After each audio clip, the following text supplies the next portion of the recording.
देहरादून जनपद से बहुत बड़ी खबर आ रही है। उत्तराखंड की राजधानी के सेलाकुई थाने के एसएचओ ने अवैध खनन की पोल खोलने वाले पत्रकार से रात के अंधेरे में थाने में की पिटाई। मर्यादा को ताक पर रखकर अपनी पुलिस की वर्दी का रौब बरकरार रखने के लिए एक थाने के मुखिया ने अपने पद की गरिमा को भूलकर एक ही हमाम में नहाने वाले पत्रकार की जबरदस्त पिटाई की। आखिर क्यों? आइए इस घटना की पृष्ठभूमि में आपको लेकर चलते हैं। यही पीड़ित पत्रकार राहुल कभी आरोपी थानेदार का हुआ करता था। खासन खास थाना क्षेत्र में अवैध खनन की सूचना देने थाने पहुंचा था। पीड़ित पत्रकार और पुलिस थाने के मुखिया की पहले से ही अवैध खनन करने वालों से साठगांठ रही है, जो जग जाहिर है। इन्हीं थानेदार कोतवाल के इशारे पर क्षेत्र में अवैध खनन लगातार हो रहा है। एसएचओ सेलाकुई की कमाई पर नजर डालना इसलिए महंगा पड़ा पत्रकार राहुल को, जिसका खामियाजा उसने पिटाई की शक्ल में उसे मिल गया। गौरतलब है, उत्तराखंड में ही नहीं उत्तर प्रदेश भी खनन के मामले में हमेशा चर्चा में रहता है और इसका कड़ माफिया नामों से लिया पैसा नीचे से ऊपर तक जाता है। ये सच्चाई भी सब जानते हैं, पर ये शिकायत पत्रकार राहुल को पड़ गई महंगी। अब उन्हीं अधिकारियों से मदद मांग रहा है पीड़ित पत्रकार राहुल। पुलिस ने पत्रकार राहुल के संग रात भर की मारपीट और थानेदार से जबरन शराब की बोतल राहुल के मुंह में घुसेड़कर पिलाई शराब। आखिर क्यों? थाने में पीड़ित पत्रकार की पैंट उतारने की भी कोशिश की गई। आखिर क्या करना चाहता था सेलाकुई थानेदार? पुलिस के इस शानदार व्यवहार की शिकायत अब पीड़ित पत्रकार कर रहा है। अधिकारियों से इच्छा मृत्यु की इजाजत मांग रहा है। अब जब एक मामूली से थानेदार पर चौथे स्तंभ के एक सिपाही को पीटने जबरन शराब पिलाने में अधिकारी अपने कोतवाल को बचाने की मूड में है, तो कोई क्या कर सकता है? इस मामले में कोई कार्यवाही अधिकारियों ने नहीं की। इस हुई वारदात से पीड़ित पत्रकार ने मुख्यमंत्री एवं राज्यपाल इच्छा मृत्यु की मांग की है। देहरादून में एक निजी चैनल के पत्रकार के साथ सेलाकुई पुलिस ने की मारपीट, जबरन पिलाई बोतल लगाकर शराब, नंगा करके की पिटाई। सेलाकुई थाना अध्यक्ष ने गुंडाई दिखाते हुए पुलिस कर्मियों के साथ मिलकर कायदे से पीटा। पत्रकार को पीड़ित पत्रकार रात के अंधेरे में हो रहे खनन की सूचना देने पहुंचा था। थाने पीड़ित ने खनन अधिकारी को भी सूचित किया था। फोन पर अवैध खनन की सूचना 18 मई को शिकायतकर्ता राहुल सिंह रावत पुत्र विनोद सिंह रावत निवासी एफआरआई के देहरादून द्वारा पुलिस अधीक्षक नगर के समक्ष प्रस्तुत होकर एक प्रार्थना पत्र थाना अध्यक्ष सेलाकुई व अन्य पुलिस कर्मियों द्वारा 8 मई की देर रात में थाना सेलाकुई में पत्रकार के साथ अभद्र तथा मारपीट करने के संबंध में दिया गया, जिस पर प्रकरण की गंभीरता के दृष्टिगत पुलिस अधीक्षक नगर देहरादून द्वारा पूरे प्रकरण की जांच क्षेत्र अधिकारी सदर को सौंपते हुए प्रकरण में निष्पक्षता एवं पारदर्शिता के साथ जांच करने हेतु निर्देशित किया गया। क्षेत्र अधिकारी सदर द्वारा तत्काल शिकायतकर्ता के बयान दर्ज करते हुए थाना सेलाकुई जाकर पूरे प्रकरण की विस्तृत जांच की गई। जांच में घटना के समय रात्रि में ड्यूटी में नियुक्त पुलिस कर्मियों के बयान लेते हुए थाना परिसर में लगे सीसीटीवी कैमरों की फुटेज का अवलोकन किया गया। साथ ही घटना के दिन समस्त अभिलेखों का निरीक्षण किया गया।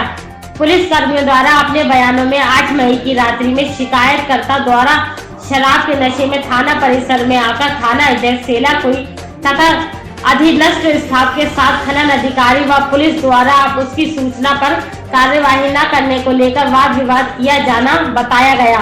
शिकायतकर्ता के शराब नशे में होने पर पुलिस कर्मियों द्वारा शिकायतकर्ता व मेडिकल करवाने के उपरांत शिकायतकर्ता का धारा 81 पुलिस एक्ट के तहत चालान करते हुए उनके परिचित को थाने बुलाकर शिकायतकर्ता को उनके सुपुत्र करने की बात बताई गई।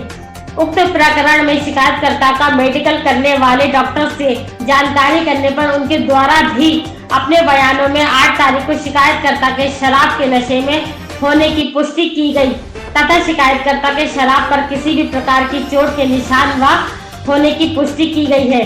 इसके अतिरिक्त शिकायतकर्ता ने अपने बयानों में पुलिस द्वारा काफी समय तक और लगातार मारपीट किए जाने तथा मारपीट के कारण शिकायतकर्ताओं के चलने की स्थिति में न होने की बात भी कही गई। जबकि थाना परिसर में लगे सीसीटीवी कैमरों की फुटेज चेक करने पर दिनांक 9 की प्रातः शिकायतकर्ता थाना के प्रांगण में फोन में बात करते हुए घूमता हुआ दिखाई दिया था।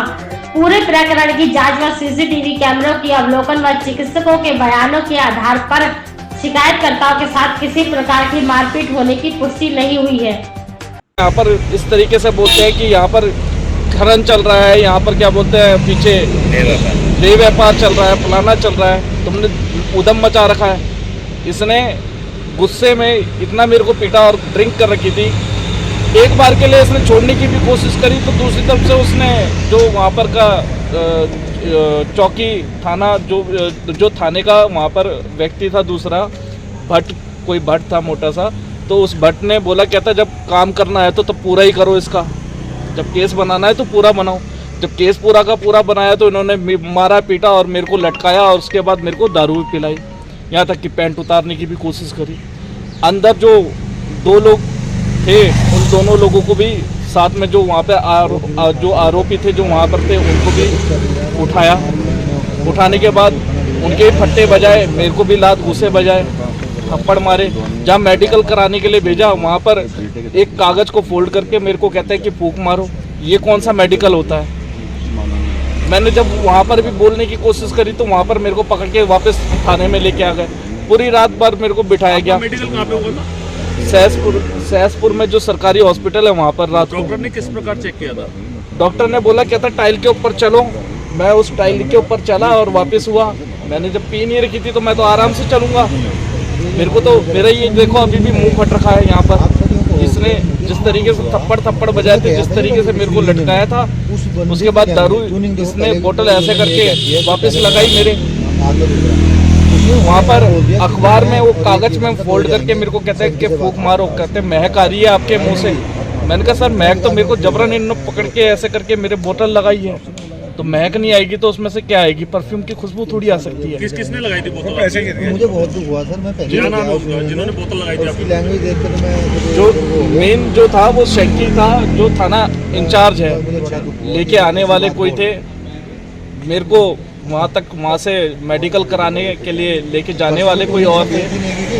जो अंदर के इनका स्टाफ है, पूरा स्टाफ, ऐसा नहीं है कि पूरा का पूरा थाना। शेंकी से बात जब हमारे उनने बात भी करी तो क्या बोलते हैं, कहते हैं कि अगर कोई गवाही, अगर कोई इस बारे में बोल दे कि मैंने तुम्हारे साथ ऐसा करा है, मैंने तुम्हारे साथ वैसा किया। सर मेरे को ये जब सोच के, जब सामने मैंने जब उस चीज़ को देखा और देखने के बाद जब मैंने सोचा, मैंने कहा ये थाना इंचार्ज मुंह के सामने इस तरीके से झूठ बोल रहा है। चलो हम तो पत्रकार हैं, हमारे साथ ये इस तरीके से कर रहा है, पर जो आम जनता है उस आम जनता के साथ ये क्या दुर्व्यवहार करती है। उस रात मैंने थाना अध्यक्ष को बड़े पैमाने में जो सेलाकुई के अंदर खनन चल रहा था उसकी शिकायत दी। जब थाना इंचार्ज को मैंने कॉल किया और थाना इंचार्ज ने मेरे को चीता पुलिस के माध्यम से बुलाया थाने में, तो मेरे साथ बड़ा दुर्व्यवहार किया। यहाँ तक कि मेरे आई कार्ड को एक कुत्ते का पट्टा बोलकर एक कोने में फेंक दिया गया। मेरे को थप्पड़ मारे गए। यहाँ तक कि यह बोला मेरे को कि इस क्षेत्र में खनन भी चलेगा और यहाँ पर खनन भी चलेगा, चरस गांजा भी बिकेगा और इसके अलावा यहाँ पर देह व्यापार भी होगा। तुम यहाँ पर कुछ नहीं कर सकते हो। यहाँ तक कि मेरे को ये तक बोला गया कि रात भर उस थाना था, थाने में मेरे को रात भर रखा गया और मेरे को खूब पीटा गया। इसके अलावा मेरे को जान से मारने की धमकी दी। जब थाने के अंदर मैं गया तो अब आपने शिकायत कहा? जब मैंने इस बात की शिकायत सीएम साहब को और राज्यपाल साहब को मैं गया और उनके पास भी शिकायत करी। यहाँ तक कि डीजीपी के पास गया, पर डीजीपी के पास से उसके बाद एसएसपी साहब के पास गया मैं, और वहां तक मैंने इस बात की शिकायत करी कि मेरे को मिला कोई आश्वासन, मेरे को यही मिला कि इसमें उचित से उचित कार्रवाई होगी और जो भी इसमें दोषी है उनके ऊपर कार्रवाई होगी। आखिरकार मैं क्या करूं सर? जब मैं यहाँ पर इनके पास गया, अगर पत्रकार ही इस बात की सूचना नहीं देगा तो आखिरकार कौन देगा? जब पत्रकारों के साथ इस तरीके का दुर्व्यवहार हो रहा है तो इच्छा मृत्यु की मांग करी आप? जी, मैंने इच्छा मृत्यु की मांग करी। इसमें मैंने सीएम साहब को और इसमें राज्यपाल साहब को मैंने लेटर लिखा, जिसमें कि एक बात बताए, जब मेरे को इस शर्मसार करने वाली इस तरीके की घटना, मेरी पैंट उतारी गई और मेरे को इस तरीके का सामना करना पड़ा। जब पत्रकार बिरादरी में और हर जगह मेरी थू थू हो रही है इस तरीके से कि तेरे साथ रात भर इस तरीके का हुआ। तो जब मैं पूरी जगह से शर्मसार हो चुका हूं तो आखिरकार मैंने जो राज्यपाल साहब है उनसे इच्छा मृत्यु की मांग करी, क्योंकि मेरी बहुत ज्यादा बदनामी हो रही है और मैं इस बदनामी में जी नहीं सकता। आखिरकार इस दोषियों पे अगर कड़ी से कड़ी कार्रवाई नहीं की गई तो आखिरकार मेरा जीने का क्या फायदा।